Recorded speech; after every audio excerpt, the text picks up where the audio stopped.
I'm Joe. I'm Joe's mom. And we're Eastside Vibes. We're back. Yeah, after a couple-week break due to me being on vacation and some other stuff going on. Mm-hmm. Yeah, we're back now. And this week we're doing an album that came out a couple weeks ago, but it's still pretty relevant. Oh, definitely. It's Billie Eilish'S Hit Me Hard and Soft.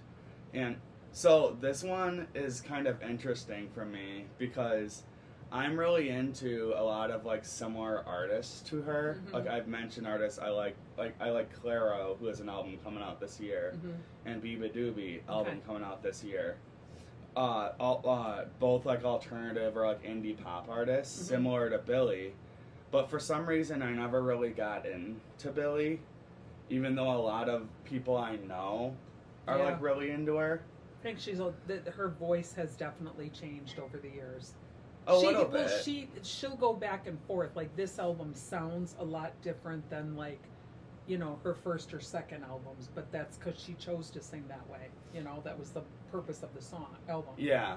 I don't know. For some reason, I just never really like dove into her stuff very much. She can sing. Yeah, she has a great voice for sure. Well, I found out that some of the songs that she actually wrote before that Barbie song. And so the way her voice is in this one inspired the way she was going to sound in the Barbie song. Oh, okay. Yeah, I thought that was really interesting. Do you know she became famous at 13? Well, she's 22 now, so Ocean Eyes. I was doing the background on her when I wrote about this album. I didn't know about a lot of this stuff about her. Exactly. I didn't realize that she's the first independent pop artist to win a Grammy ever. Oh, really?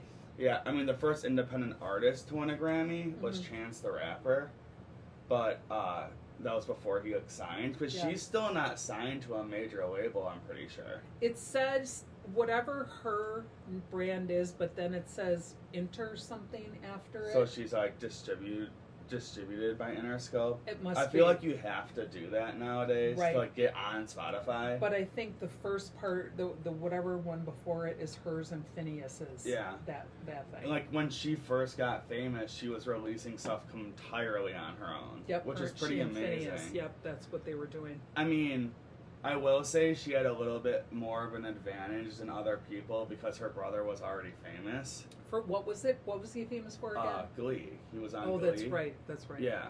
But it is still really cool that she was able to do that. Yep. But yeah, like I said, I never like really dove into her stuff. I would hear songs and think she had a nice voice and right. You know, but when this album came out, people were raving about it. I'm like, this is my opportunity to figure out why everyone likes Billie Eilish so much. I agree. One thing I know what you wrote down, I think it's amazing, she's still only 22. If you listen to the songwriting on this, it's pretty amazing for her being like 22 years old. I know her brother, he helps he wrote a lot of it. Yeah. But, it's amazing. Yeah, he's her sole collaborator. That's it. It's just him and her. Yeah, I think they literally produce all the music. Yep, I agree. Yeah, like they like do all the instruments and like all that, which is like I said, that's pretty amazing for someone that's this young. Right. And like when you like listen to these songs, like it doesn't sound like someone who's 22 is writing. She's extremely mature and extremely self-aware. Yes, when you look at her, you know she's young. But if you were like, let's say, Dad listening to this, he wouldn't know she's as young as she is. Oh, there's no way. No. Yeah, you would think this is probably someone in like their 30s who like exactly knows about themselves. Yeah, exactly. And she does. She knows about herself. And from 13 till now, she's really 9 years. She's learned a lot about herself. Yeah, and the industry. Yeah, I was about to say actually, there's multiple instances in this album where she's talking about stuff that like stuff that's affected her. Like even like I know one of your songs is literally about people commenting on her body image. Yep. Always. You know, and it's like pretty like sad that someone that was that young was experiencing that. Yep. You know, to the point where, like, people liked or didn't like her because of the way she looked when Right. she was literally a kid. Exactly. 13. Come on. When this stuff, or even like that's 16, 7th grade. 7, I mean, she's that's 22. 7th grade, right. She's 22 right now. Right. Like, that's still kind of a kid. Yeah, exactly. I mean, she just became legal last year for drinking. So It's pretty incredible. But, I think I mentioned this album is called Hit Me Hard and Soft. right. I don't know, before we get into it, and then it kind of like, I wanted to say this because it shapes the way I think of the album. Okay. I heard that this is supposedly supposed to be a double album, and the second one's supposed to come out, like, relatively soon. Oh, that's cool. A lot of her fans have said that. They said one of the reasons why the imaging behind this is so blue and the music is so soft is that the second one's supposed to be, like, themed around the color red. Okay. And maybe the music will be a lot brighter then. And, but yeah, I guess we'll see if that actually happens. Yeah. But there's, like, songs on here that I guess sort of allude to that. I could see it. That there could be another Yeah. album coming. That would be cool. That would really be cool. But yeah, I wanted to mention that before we even dive into it, because I wonder if that will kind of, like, change the way you think of it a little bit. Because if you're like, oh, this is kind of soft, like, you can think of it as an intro to something else that's coming later. Definitely. Well, I think a lot of this, apparently she came out as queer last year. Yeah. And so you can hear a lot of her songs are about women or relationships based around women and things like that. But it's beautifully done, just beautifully. So you have to wonder if she's just going to take a different perspective of it in the next one. Because this one is almost more like, I feel more like sad, like you got to give up so much. I hope the next one is more upbeat about it. Yeah. The songs that I picked, I think, are actually the most upbeat ones. There are some upbeat. Yep. Yeah. Yeah. But anyway, yeah, I guess we'll just get into some of our favorite songs from the record. Okay. The first one we picked was one of my mom's picked, and it's Skinny, the first song on the album. You know, I'm starting to kind of figure out, like, the types of stuff that you like, because I figured that you were going to pick this one. Probably because of the lyrics, but also because it's so, like, delicate. Yes. But yeah, I'll let you talk about why you like this one so much. So, I said, okay, so for what I said is she wrote it actually before What I Was Made For from the Barbie movie. She has that soft, precipitated voice as she did in the Barbie song too. Like, almost, some people are saying angelic, but I say my thing is it's more like, not whispery, but it's more like that type of voice. I got Lana Del Rey. Yeah, you said that. You got Lana Del Rey vibes, definitely. Very breathy. That's what I said. Very breathy voice. But now that I think back, I'm thinking of, like, Bad Guy. She was breathy in that too. Yeah. Like, I guess but it's a way different, like, style of music. Right, definitely. And I think you notice it a lot more on this kind of instrumental. Yes, definitely. The song relates to the body shaming and negative comments about her looks over the years, and she just receives it all the time. It's really sad. She's literally talking about how, like, she's lost weight, and people, like, say she's good looking now. Yeah, and, like, that's not, like, first of all, why did you ever care? And it's not like she was ever, like, looked bad. I don't know, she was a kid to me anyway, but it's not like she was an ugly person anyway. No, not, I mean, her piercing blue eyes, my God, really. So the song relates, as I said, to body shaming. She said in British Vogue that she has learned to accept who she is despite the criticism, but she also told British Vogue, but then also that might be a lot of bullshit, because it's actually a son of a bitch and it still hurts my feelings. So even though she's trying to say, I'm not being hurt by it, she's saying I am who I am and I'm accepting it I'm accepting it, but it still sucks. It hurts. It hurts. And the first verse, I think, is the strongest exclamation of the song. She says, people say I look happy, just because I got skinny, but the old me is still me and maybe the real me, and I think she's pretty. And then I also said, as a woman, I can really understand where she's coming from. Obviously, I'm not being judged in the limelight like she is, not at all. But I still judge how I look against other people, whether it's people in media or magazines and that stuff. And I don't know if that's a female thing or not, but I still feel that way, that you have to look a certain way, and the fact that I don't look like them as a woman, it's hard. It's hard on yourself. And then the last thing that I said is the ending of that song with the strings, the violin. I thought that she was going to come back out and sing again, but it's just beautiful how it ends. The ending is gorgeous. Yeah, the way it closes out is really nice. Yeah. And I thought that the album might actually have like that kind of sound throughout. But that would have been pretty. It ended up not. That's one of the reasons I really got Lana Del Rey, because a lot of her music will have that kind of instrumentation.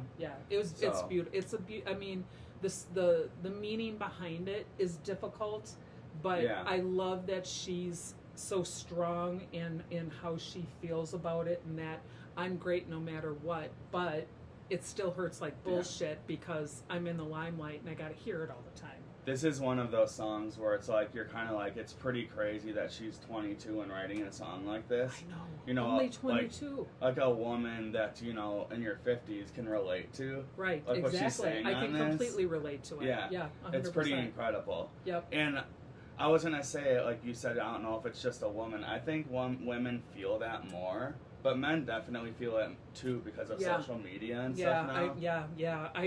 That's where I should have thought about that too. Like, you're definitely supposed to look a certain way and dress a certain way. And, this is a tangent, but last week when I was in some shops, all different shops I used to go to growing up, I felt like all the clothes looked exactly the same. And when I was growing up, all these stores had specific looks, I would say. Oh, definitely. Go to Abercrombie, it had one look. Hollister, PacSun. But now if you go to Abercrombie, Hollister, or PacSun, all the clothes look exactly the same.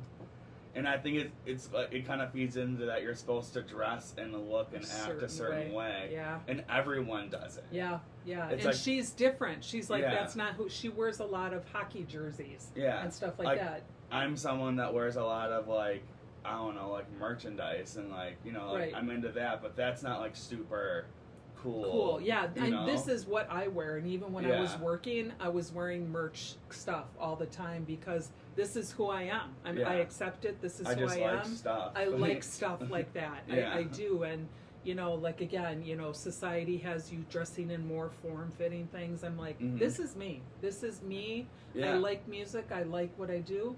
Billie's a really good example of that, where it's like, she was always wearing super baggy clothes, and then she stopped doing it, and people noticed her. Yep, like when she was doing the Met, all of a sudden people were like, "Whoa, wait, what is this?" It's like, okay, but when you watch the videos for this album, she's still wearing the jerseys and the oversized clothing. Good for her. I love how she sticks to who she is. Yes, definitely. I hope she never forces herself to change over. So our next song is one that I picked. Okay. It's the next song on the album. It's funny because Skinny is a song that feels like someone that's written by someone very mature. This one feels more like someone who's something that's written by someone who's 21. Okay. And that's Lunch. Yeah. And I almost chose that song. I almost chose it. One of the reasons I really like this actually is literally because of the lyrical sentiment. Because I think this is probably the first time she's been this open with her sexuality for women. Yes. And I really like that. I do too. I mean, some of the again, if you play this for Daddy, it'd be like, what the hell, But knowing, musically, we know and understand who she is. I love that she's just so honest about herself in it. You could say, oh, this is kind of risque, but listen to The Weeknd. Yeah, right. No, not at all. Not like The Weeknd. Yeah. But that's the sound for me, the sound of the song is okay. It's nice, you know. It's a little poppy-ish. I thought that you might pick it. It's a little jazzy, like musical. I initially did, and then I just listened and picked some other ones. Almost reminds me a little bit of stuff from like Chicago or Rent, like that Rent. Kind of music. Gosh, this would have been great in the movie Rent. Yeah. Did she? This video is the one she came out with first, isn't it? Yeah, I believe so. And it's really cool. It's really just, I love it. And what's funny in the video is she's like dancing. And you normally never see her dance. She's got moves. Yeah, she's really like expressing herself. Yeah. She can dance. Like on this song, she really expresses herself. 100%. That's the main reason I like it so much. Yep. I knew this one would go viral because of like the sentiment, and it's so like catchy. For what it's worth, even if you're not like super into like this style of pop music, like it is very catchy. Very catchy, yeah. And Lunch is literally about her like being like really into like another girl and like what she wants to do with that girl. Yeah. And I don't know, I just really like that. I loved it. I thought it was well done. The lyrics were good. They weren't perverse, like you said, like The Weeknd. It was just her saying that she's into this girl. It's a really good spot for it on the album, the second song. It's like, we're doing this right away. Yeah, exactly. Like, this is what this album's going to be about. Right. So, like, don't listen to it if this isn't what you want to hear. Right, because it's almost like she starts that first song with, I'm still listening to what the industry says, but in this one, she's like, screw it. I'm telling you who I am. Yeah, this is who I am. Yep, I like that. But, that's Lunch. The next song we picked, or that I picked, was Chihiro. This is definitely my favorite song on the album. I've been listening to it so much. I have to admit, I don't understand what it's about. She's like, so it's like kind of from the perspective of the character Chihiro in the Spirited Away movie. Okay. And it's, she's basically talking about her journey through life and okay. How she's finding who she is. Okay. At 22, she has to find who she is. Yeah, that. Out loud. Yeah, that's literally what it's about. One of the reasons I like the song so much is because of the progression. Mm-hmm. I love how the instrumental progresses on this. Yes. This is one. It's really interesting to me because this is one that I could see being remixed and becoming a huge club song, even though it is not that way. It's pretty soft. Nope, exactly. But this would be a good remix. You can hear the synths that drive this melody. Imagine that being with bass behind it and Who were you saying this upbeat. Reminded you of? This album so far was Dua Lipa? No, I said the first song reminded me of Lana Del Rey. Do you think someone they could collab on it or something, or Charlie XCX or something? Maybe I could see Charlie XCX on this kind of song. Yeah, that would be fun. But I mean, with again, when you remix, I could see Lorde on this kind of thing. Yeah. But yeah, no, I just really like the way the song progresses. Yeah. I like the way that it starts kind of slow and the synths get more distorted and bigger and her voice gets bigger. That happened on one of them I chose too. Yeah. That's one of the coolest things to me. Yeah, she starts off with that breathy and then all of a sudden she's back. It's like she's back to, the power in her voice. Yeah, like I said, I've been listening to this song a lot. That means this is probably one of my favorite songs of the year so far. That's awesome. It's just one, I just love the lyrical sentiment and the kind of the storytelling behind it and the way it progresses. I think it's super cool. This whole album is storytelling. Yeah, it really is. And they said you need to listen to it from the beginning to the end. Yeah. Don't skip around, and it's because it's a story going on. Yeah. So the next song we picked is Birds of a Feather. I probably would have picked this one if you didn't. Mm-hmm. I'll let you talk about why you like it so much first, and then I have an interesting comparison that I wonder if you could see. Okay. Yeah. So I like the video. There's must be a couple videos, but in this one, the emphasis is placed on her brother. It's on Phineas. Yeah. So I don't know if this is just one they did together because it says Billie with Phineas, and so he's she's got a camera and she's filming him. and then she'll turn it around and film herself for a while, and he like sings, you know. Well, even though like the lyrics are like sort of lovey, I wonder if it like is kind of referring to their relationship. Yes, I agreed 100% because in case people don't know, the title "Birds of a Feather" is actually from a British proverb that says "birds of a feather stick together," and obviously they stick together. You know, brother, sister. I mean, he could have gone off and she could have gone her different way, but they're like saying, you know, we're birds of a feather and we stick together no matter what. And the sentiment of the homemade video that they do, it's just great. And then like when there's instruments playing, he's like playing along with them. Yeah. Now it looks like they're possibly at a concert doing this, but I don't know if they just put like people in the back or made whatever an AI to look like it. I could see them actually being at a show. That would be cool. Because like, I mean, I'm not saying that she's anything like him, but I feel like they have a sort of similar aesthetic. Yes. Lil Peep had multiple music videos that were like sort of filmed at his concerts. Yeah. You could see the crowd and stuff. I loved it. That the video was great for me. And then so if you take it away from her relationship with Phineas, she has found someone who she loves and she wants to stick with forever, obviously. The lines, "I want you to stay till I'm in the grave. If you go, I'm going to, because it was always you." That was like, whoa, like, you know, really powerful. Well, I could see people like saying that's about like a partner, but I could also see it being about like your best friend or something. Your best friend. Yeah. So she has powerful lyrics about loving someone so much that she can't live without them. You're gonna laugh, but you always hear me saying to Dad, you know, if you go, I'm going to. Yeah. And I think it's for me, it's the understanding of the feelings that, you know, when you've been with somebody for so long, like Dad and I have been together for 40 years now. Yeah. Like going on without him would be so extremely difficult.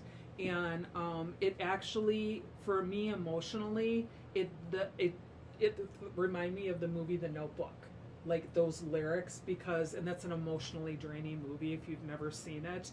At the end of the movie, the husband and wife quietly pass away together, and it's sad, but it shows how much they really loved each other. Yeah. And while I was writing that, I was actually crying. You know what's funny? I could like see as like, I don't want to say like dark as like Billie's, I guess that image is. I could see her being like really into something like The Notebook. Yeah, like having like completely. that like very sentimental. Yeah, I really element. found a lot of my personal feelings going into these songs. Yeah. And I mean, on a Pretty joke, amazing. and death isn't a funny thing, but on a joke, your sister has always said, "Mom, if one of you goes, the other has to go right away, because emotionally I'm not going through two different funerals." Yeah. And I'm just like, that's sick. But no, it is. When you're in a relationship that powerful, you just want to be with them forever in life and death. Yeah. And that's really what she's, again, birds of a feather. You know, I would say your dad and I are definitely birds of a feather. Yeah. And yeah, it's really about love. And again, but it could be her love with her love with her brother, you know, how strong they are. But then if she has someone she loves so much, whether it's a friend or a partner, having that mentality to it. You know, for the sound of this one, I was gonna say, and like obviously their voices are very, very different. But I kind of got 90s R&B and almost like Mariah Carey a little bit. Like I was like and that's one reason that, because I would have picked this one. That's one of the reasons I like this so much, because I really like Mariah Carey. She's like one of my favorite R&B artists. She's phenomenal. And obviously, like Billie's voice, they both have great voices in different ways, and Mariah's voice is not like Billie's, but the instrumental, like, it gave me like 90s R&B, and that's why I like this so much. Definitely, it almost 100%. Makes you feel like you're floating. Yes. When you listen to it. Yes. It's very almost in a way like spiritual. Yeah. In some ways. Definitely. Yeah. But yeah, that's Birds of a Feather. The next song we picked was The Greatest. That's one of my mom's picks. This is another one I would figured you were going to pick this. It's sonically pretty similar to Skinny. Mm-hmm. I'd say it's like the closest one to that kind of sound on the album. Originally I was only going to go with 2 songs, and this was not one of mine. I was just going to do Skinny and Lunch. Yeah. But then the more I listened to it, I'm like, oh, these songs are really good. Then you picked 2 other ones. Yeah, then I picked 2 other ones, definitely. So for me, this is what I got out of The Greatest, 100%. It's about the intricacy of love. Okay, about being together. The lyrics express how much she loves her partner, but even if she has to let go of some of her own longings, what she desires, and she's not willing so much, but she's doing it in order to keep her partner happy. She is frustrated by not having her longings recognized. She is being taken for granted, she feels in this video, or in this song. She is missing the chance that they could have been the greatest together, because that's what she wanted them to be, was the greatest relationship ever. Yeah. But it didn't work out. Now, I looked up things about it, and I looked up things on Genius. The line, "Man, I am the greatest," portrays her realizing that she is amazing despite letting go of who she is in this relationship. And it also expresses the disappointment in a relationship. And then the final verse is, "All my love and patience unappreciated. You said your heart was jaded. You couldn't even break it. I shouldn't have to say it. You could have been the greatest." What I really got from that is like I felt she was comparing her heart to like the stone, a jade, because it's really difficult to even like carve or work with jade, and truly reflecting on the potential of their relationship. What hit me the hardest, because it's a very soft song, and all of a sudden when she gets to the song, "Man, I am the greatest," it is powerful. Like all of a sudden her voice raises, and it becomes, you mentioned that in 1, 2, and it becomes really, really powerful, and then it goes back to being quiet again. But when she hit that power, I was like, wow, that is so good. It could be really cool to see this live. Oh, 100%. 100%. Because she's extremely popular and performs in stadiums. Imagine like hearing this in a stadium. Yes. Like how even like quiet this, it would be. This and Skinny, you know, things like that. But I bet you would be able to hear like a pin drop. Yeah, and then all of a sudden she goes big and hard, and you're like, wow, you know. No, a lot of her. I was thinking about it when you were like reading those lyrics. Her songwriting is like literally like poetry. Oh, 100%. It's like pretty cool, like the way it like flows. It sounds like a poem is being read. Right. Right. And what's interesting is, so she becomes powerful when she says, "Man, I'm the greatest," but then after a few lyrics, she goes back to saying, "Man, I am the greatest," but that's when she's more subdued again.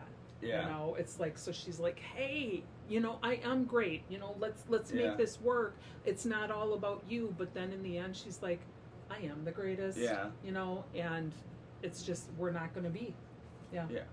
So the next song we picked, it's the last one, although I'm going to briefly mention another one after. It's Bittersweet.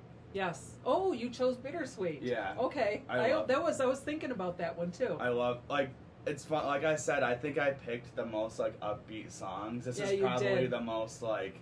You did. Like, I didn't. I don't know, like energetic song on the album, I would say. Yes, 100%. It's more like dancey, more like a lot of this album you would literally listen to like while you're like sitting alone drinking your coffee in the morning or something. Mm-hmm. This one not as much that way. Right. And same with the next song, Blue. Yes. And I wonder if like that really feeds into the idea that there will be a second album, which will be more, because the last 2 songs are kind of a lot more energetic than the rest of the record for the most part. So does that make you think that the next one is going to have more of that Billie Eilish energetic powerhouse in it? Yeah. That's what I think. I didn't know that. Yeah, definitely.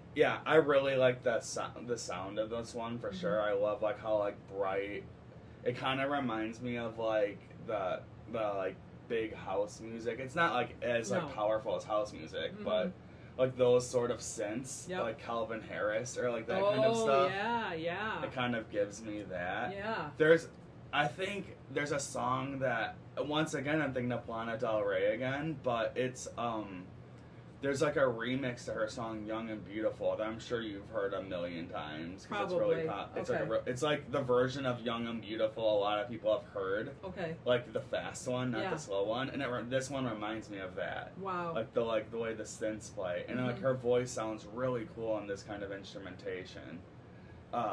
And then, like, I love the way it flows into the next track. Yeah, the majority of the songs just flow from one to another, and that's why they're saying listening to it from the beginning to the end, because you can see where she's going with her story, with her journey. And Bittersweet's another one that's kind of about, like, an ending relationship. Right. And, like... Yes.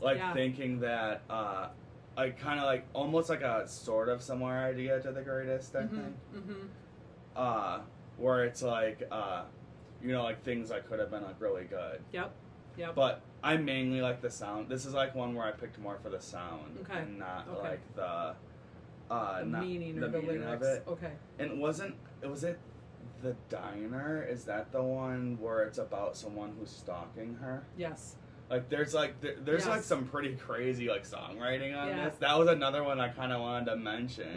Right. I feel that The Diner is about almost going back to like Skinny in a little way. Like people are always stalking her and trying to see what she looks like. I guess it's like literally about someone. Oh, okay. Like stalking her. Yeah. Ooh. Yeah, and like it's about like this person like and like she's like kind of telling the story of it. Yep. And I believe that a lot of this stuff has happened to her, to be honest with you.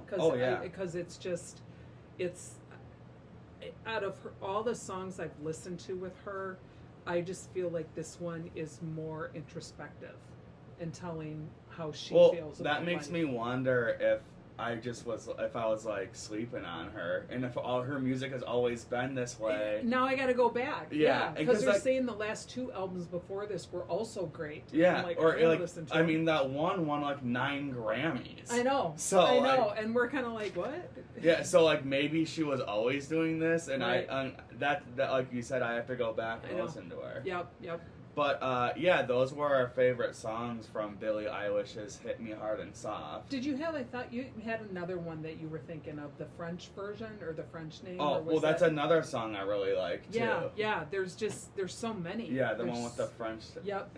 Yeah. Well, I was about to say, I think it's pretty obvious from, like, the way we talk about this that we both really like this album. Yes, we did. A lot. Good call. Good call. I'll let you get into why you like this one so much first. So for me, what I really liked about it is how much I could relate to a lot of what she was saying. Yeah. Like as a 50-year-old woman, being able to relate to the ideas of a 22-year-old woman, you know, shows how adult-like she is. Well, she is an adult, but it just shows her maturity. Is what I want to say. She's so much more mature than a 22-year-old. It makes you feel kind of sad that someone who is 22 has to be this mature and can feel this, you know, like has the experience. In my opinion, the songwriting on this is so much better than like the person I'm about to mention. Mm-hmm. But it reminds me a little bit of that. What's the name of that Justin Bieber song? Where it's about like how he feels so alone because lonely. Lonely. And I think Phineas worked with him on it. I'm almost positive Phineas was part of it with him. Okay. Yeah. This reminds me of like that sort of thing. You feel it's like this person. You think about this person's been famous, like worldwide famous, one of the most popular people in the world since they were 13 years old. Right. Like kind of out of nowhere, not Kardashian version where their family was already big, kind of out of nowhere. Yeah, and that's a really good comparison to a lot of the album, because in that song, if you've never heard it, but it was very popular, he's really talking about, you know... He's like, wow, I have literally no friends. Yeah, he's like, I have no friends, even the people who are like promoting me, and he's like, you know, they just truly never gave a fuck about me, is what he was saying, that they were all there for making money and making me popular and having them look good too. And he's like, really, I was lonely, and I need you guys to know that I was actually lonely, even though the fans were out there for me. Personally, I was still a lonely person.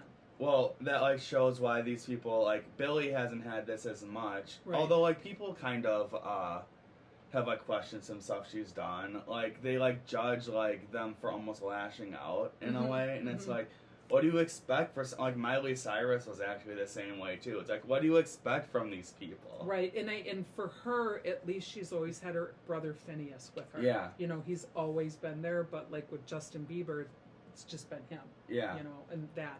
But going back to her, I would truly rate this a 9 or a 9.5. Oh, wow. I mean, the more I listened to it, the more I was like, this is an amazing album.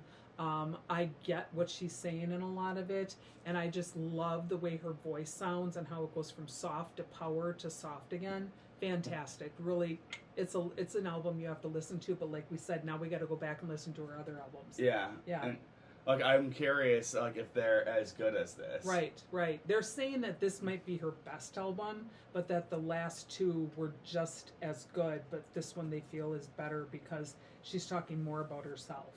Okay. Yeah, I gave it, when I wrote about it, I gave it about an 8.5, but I might, like, say, the more I listen to it, the more I like it, I think. It's one of those where, like, it really grows with you, because you start to think about, like, what she's, like, actually saying on this. Yes, definitely. This is one of those where I was almost, like, shell-shocked a little bit listening to it at first. Yep. I'm like, wow, like, I didn't know that she was able to do this kind of thing. Same here, at 22. And like I said, I was completely wrong. Like, I should have been into her, considering the other artists that I'm into that are like her. Right. But, yeah, no, that's how we feel about Billie Eilish's Hit Me Hard and Soft. Listen to it. Yeah, I mean, if you haven't, I think it's number one. Yeah. But, next week we're going to do another really good pop album that just came out, which I'm excited for. I would say right now it's my favorite album of the year so far. That's amazing. Halfway through the year, definitely. Yeah. And I would be surprised if it's not my favorite at the end of the year. I'll even say that. Even talking years, by the way, this is like our 1 year anniversary of doing this. Yeah, we started a year ago. It's been a really good year for music, in my opinion. It has. Really, after last year especially, we started on a bad year. Right, and I mean, we were doing a lot of older music, but for me, like, it was still cool because, like, I had never heard the Gorillaz, and there were ones that I never heard, like, the original Weekend House of Balloons. Yeah. So you really introduced me to. He's been tweeting a lot lately. That one's coming out soon. His album. So, and that's the third trilogy. Of the trilogy. Yeah, that'll be supposedly fun. His last album under the moniker The Weeknd. Mm-hmm. Oh, because you were saying he might change his name. Just use Abel. Go by his birth name. So again, I've appreciated the old music, but now the newer music we've been doing is like, this is cool. Yeah, like there's some really talented artists out right now. Yep. But, with that being said, I'm Joe. I'm Joe's mom. And we're Eastside Vibes. And thanks for watching. Bye.